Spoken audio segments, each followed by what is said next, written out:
Oh yeah, I picked a good day to do this. Outside, it's 111.9 degrees Fahrenheit. Yeah, it's gonna be a little toasty out there, a little toasty. This is a Char-broil grill. It's this older model. This thing is probably 15 years old. The crossover tubes, big time rusted. So, I got this universal burner rail set, which looks like this. And it came with some instructions and these. So hopefully all that will go kind of right in here, right in there. Let's take a look.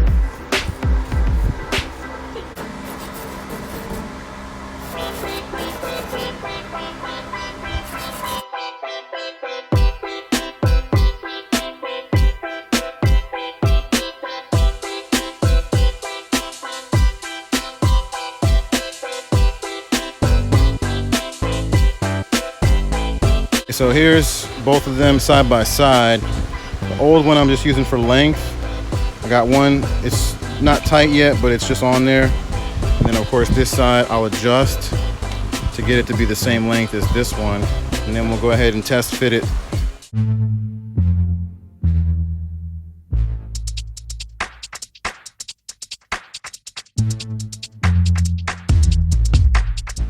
Okay, so I got this in, it's loosely tightened in there, but this screw is not at the same height, so I guess that's where these come in. Somehow, I guess this will do something like this, so you can find the right spot for it. At least I hope that's how it works.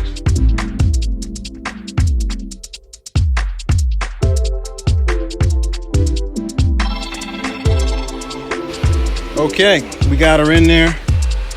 It's mostly pretty straight. What I'm gonna do now is hook everything, hook the burners back up, and give it a test light. These are adjustable. I'm gonna leave them right here for now, but I can slide these a little bit more. So we're gonna give her a test run now. Okay, moment of truth, here we go.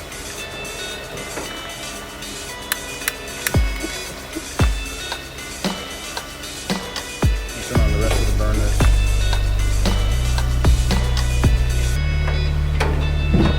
There we go. Okay, we have ignition. It looked pretty even.